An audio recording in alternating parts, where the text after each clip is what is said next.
네, 안녕하세요. 컨텐츠 스쿼드 PM 송효진입니다. 네, 제가 설명드릴 거는 고객 집중을 무기로 이기는 법인데 좀 후킹하게 쓰기 위해서 이기는 법이라고 했고 이게 뭘 이기는 건지는 이제 차차 설명드리겠습니다. 마케터가 무슨 일을 하냐를 먼저 설명드려야 되는데 그러니까 제가 마케팅에서 시작해서 조직을 옮긴 지는 얼마 안 됐어요. 한 달 반 정도. 그래서 1월에 프로덕트 매니저로 합류를 했고, 그 전에는 한 1년 동안 그로스 마케팅, 여기 이구CM의 그로스 마케팅에서 그로스 마케터를 하고 있었습니다. 그로스 마케터가 하는 거는 이제 고객이 좋아할 만한 정보를 적절한 시점에 잘 보여준다라고 정의할 수 있을 것 같은데요. 고객이 앱에 들어와서 뭐 컨텐츠를 보거나 상품을 보거나 발견을 하고 그 발견한 상품을 탐색을 하면서 구매 결정을 한 다음에 그 구매 결정이 이제 GMB로 이뤄지는 결과인데 저희는 이 앞단 퍼널에서 고객이 뭘 좋아할까를 고민하고 고객이 어떤 시점에 무엇을 좋아할까를 고민한 다음에 그걸 적절한 시점에 뭐 푸시 메시지나 풀친 메시지 같은 CRM 또는 배너 같은 온사이트에서 보여주는 그런 일을 많이 하고 있었습니다. 네, 그래서 이 왼쪽에 보시면은 뭐를 매개로 보여줄 건가에 대해서 이메일도 있고 아까 말씀드린 뭐 푸시 메시지 같은 CRM도 있고 소셜 미디어도 있고 광고도 있고 뭐 검색도 있고 되게 많은 방식이 있는데 결국에는 이거를 다 보여주기 위해서는 세팅이라는 작업이 필요해요. 마케터가 하는 세팅이라는 작업은 광고 어드민에 들어가서 내가 이런 타겟 고객한테 이런 소재를 보여줄 거야를 하나하나 세팅하는 것을 얘기하고 오른쪽이 제가 근 1년 동안 세팅했던 모든 매체인데 저는 이걸 세팅 지옥이라고 부르기는 합니다. 그래서 검색 광고부터 시작해서 저희 온사이트 내에 다양한 지면들 예를 들어 인앱이라든지 홈배너 그리고 외부 광고 그리고 그 문자나 아니면 풀진 같은 메시지까지 사람이 하나하나 핸드픽해서 보여준다라고 생각해 주시면 될 것 같아요. 네, 이거를 사람이 하나하나 하는데 제가 프로덕트 매니저로 내려올 때 꼭 하고 싶다라고 얘기를 했던 것 중에 하나가 자동화된 스케일아웃입니다. 아까 좀 스포로 보여드리긴 했는데 광고의 성장 방식과 되게 유사한데요. 자동화된 스케일아웃이라고 하면은 구글의 유니버셜 앱 캠페인을 좀 예시로 들 수 있을 것 같아요. 제일 머신러닝 기반 광고를 잘 하고 있는 회사라는 생각이 들고 왼쪽이 시그널 그리고 오른쪽이 디스트리뷰션인데 그거를 이어주는 매개가 머신러닝인데요. 시그널이라고 하면은 고객이 무엇을 좋아할까를 고객이 남긴 행동을 기반으로 추산을 하는 겁니다. 그래서 그거를 자세히 살펴보면 액션, 인스톨 히든 이벤트 같은 게 있는데 고객이 어떤 행동을 했는지 예를 들어 브랜드홈을 방문했는지 PDP를 조회했는지 같은 액션이 있을 수 있고 고객이 가지고 있는 특징, 고객이 어떤 성별인지 연령인지 그리고 뭐 디바이스는 무엇을 쓰는지 등을 컨텍스트라고 부르고요. 고객이 어떤 의도를 가지고 앱 내에서 탐색을 하는지를 인텐트라고 부르는데 검색을 하는 고객과 그리고 홈에 들어와서 상품을 발견하는 고객은 발견형, 목적형이라는 구매 의도가 다르기 때문에 이 인텐트까지 다 반영하는 것을 구글 앱 캠페인에서는 진행을 하고 있습니다. 이런 여러 액션, 컨텍스트, 인텐트라는 시그널들을 머신러닝 기반으로 구글은 자동화된 조합을 하고 있고 그 알고리즘을 기반으로 여러 지면에 뿌리는 거를 디스트리뷰션이라고 합니다.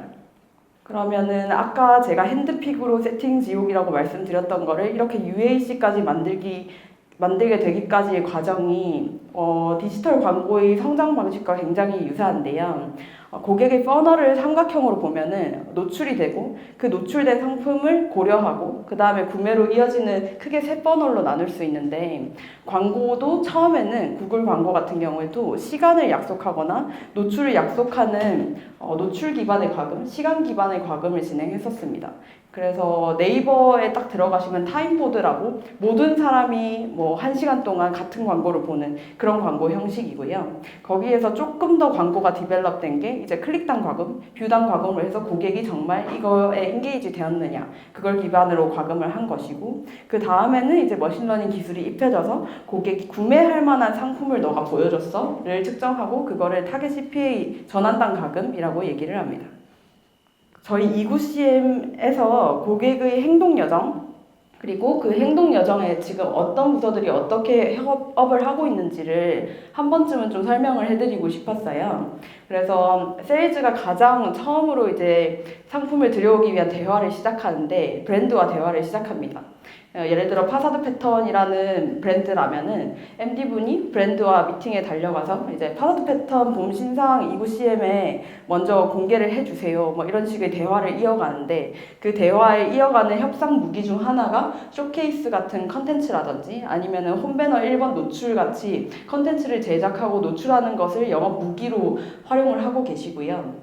그 다음에 MD분들께서는 이제 그 선발매를 주셨으니 나는 쇼케이스도 따와야 되고 홈배너도 따와야 되네 라고 해서 이제 디자인과 영업기획팀에 홈배너 배너 제작을 신청하고 그리고 쇼케이스 컨텐츠의 구자를 부킹하게 됩니다.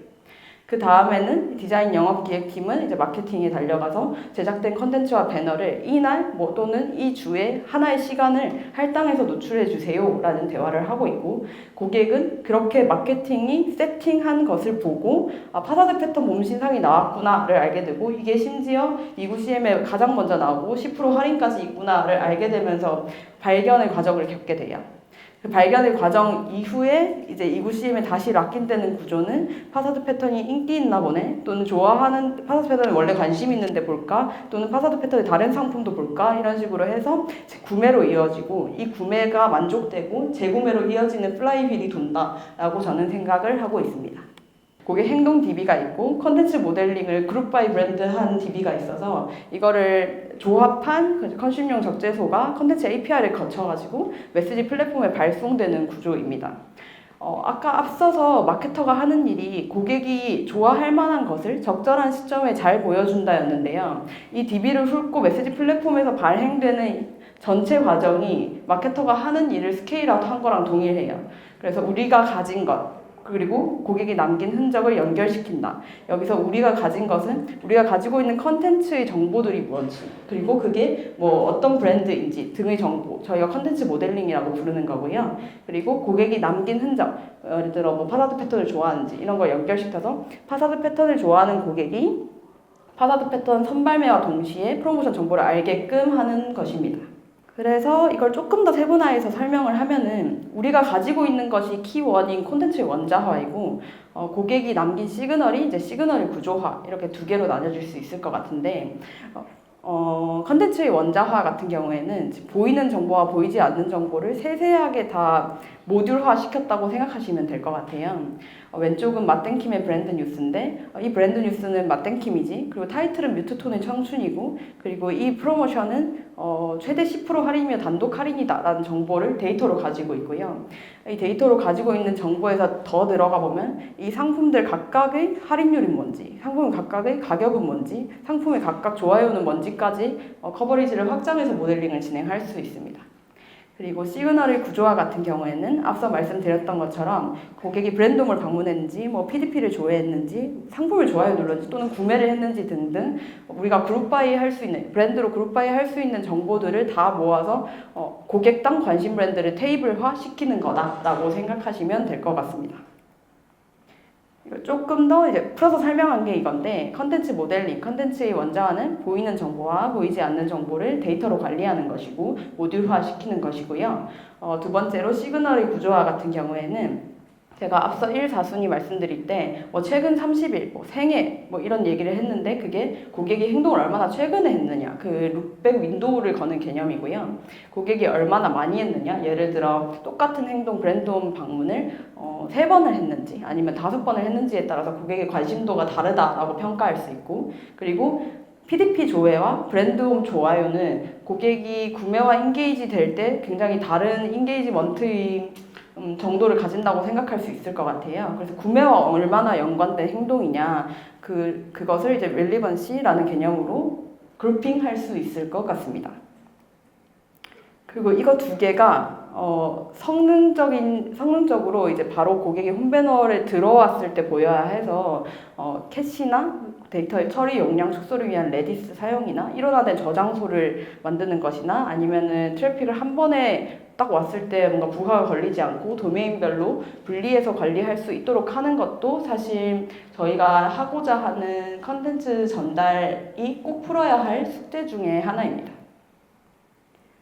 그래서 제가 초반에 고객 집중을 묻기로 이기는 법이라고 말씀을 드렸는데, 이긴다라고 하는 것은 제가 정의하는 건 경쟁사 대비해서 고객의 선택을 받는 거라고 생각하고, 그게 클릭률이나 CVR 그리고 그걸 곱했을 때 GMB로 나온다고 생각을 하는데, 그 명확한 임팩트가 저희가 이기는 방법이라고 정의를 하고 싶고요.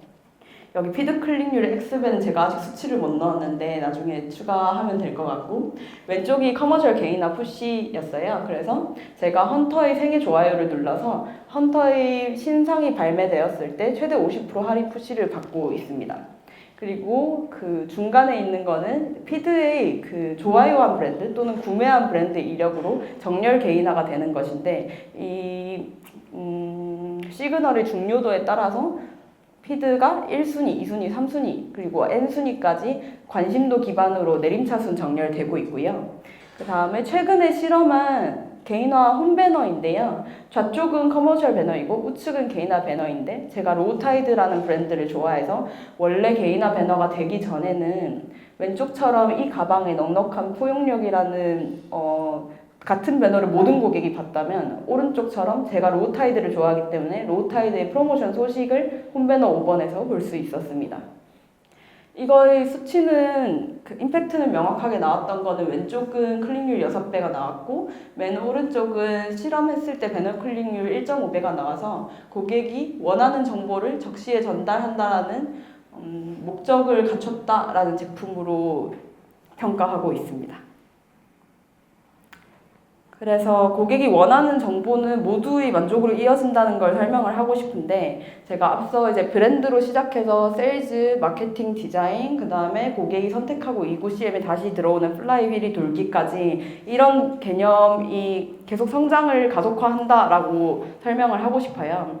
경쟁이 심화된 시장은 고객의 선택지가 많기 때문에 고객 집중된 큐레이션으로 경쟁 우위를 만들어야 되고, 브랜드가 더 다양한 브랜드 그리고 더 다양한 제품을 더 좋은 조건의 이고CM에 줄수록 저희는 더 좋은 조건에서 더 잘 보여주는 큐레이션을 잘 해야 되고, 그 큐레이션을 잘 한 결과로 더 많은 고객이 더 많이 구매하는 것이 플랫폼이 DAU를 성장하고 매출을 성장하고, 그 매출 성장된 결과가 더 많은 브랜드가 이고CM에 오고 싶게 하게끔 하는 것이기 때문에 이 세 가지 플라이휠이 계속 돌고 있다라고 보고 있습니다. 그래서 발견의 적중률을 높이면 성장의 플라이휠이 돈다, 이 말을 꼭 하고 싶었고, GGMB를 다 쪼개서 보면 사실 노출 곱하기 클릭률 곱하기 CVR 곱하기 객단가라고 볼 수 있는데, 저희는 컨텐츠 전달 스쿼드는 여기서 클릭률을 높이기 위한 방법, 그 중에서도 컨텐츠를 어떻게 잘 발견할지, 프로모션을 어떻게 잘 발견할지를 고민하는 스쿼드입니다. 제가 블로그나 서치 통해서 이고CM의 고객 소리를 막 모아보는 걸 좋아하는데, 하나씩 좀 모아봐서 인게이지 될 수 있을 만한 문구를 가져와 봤어요. 이모지 하나 없이 매력적인 푸시를 작성한다는 게 멋있다, 이런 의견도 있었고, 내가 본, 내가 좋아하는 등의 서두로 시작하는 문장 덕분에 관심도가 올라간다라는 것도 있었고, 이고CM이 기존에 가지고 있던 높은 감도의 테크를 더해서 확실한 효과를 내고 있다는 게 느껴집니다. 이게 저희가 지향하는 바를 잘 설명한 고객의 소리인 것 같아서 파이팅 하자는 의미로 가져와 봤습니다. Q&A를 해주실 분이 계실까요? 네. 지금 질문 주신 게 푸시가 많이 오면은 이제 피로도 때문에 클릭률이 저하될 수 있고 고객이 노이즈를 느낄 수 있는데 그것을 어떻게 대처하고 있냐인데요. 우선 이고CM의 푸시가 크게 두 플랫폼에서 관리를 하고 있어서 통합 빈도 관리를 해야 된다는 필요성은 절감을 하고 있는데 아직은 하지 못하고 있는 상황이고요. 예를 들어 서드파티 툴인 브레이즈가 푸시를 쏘는 플랫폼인데, 그 플랫폼에서 고객당 일주일에 3번만 받게 해, 이런 빈도의 조절을 걸 수 있어요. 그래서 이런 프리퀀시 캐핑을 통해서 관리를 하는 게 저도 맞다고 생각하고 앞으로 해결해야 할 과제라고 느끼고 있고, 저도 커머셜 개인화 푸시 생애 좋아요 브랜드를 엄청 많이 넣어놔서 엄청 하루에도 많은 거를 받고 있어서 공감하고 있습니다. 풀어야 할 과제이고, 조금 더 고도화되면 고객이 계속 클릭하지 않는다, 그러면 휴먼 고객으로 보고 아예 푸시를 발송하지 않는 것까지 할 수 있습니다. 없으시면 끝낼까요? 네. 감사합니다.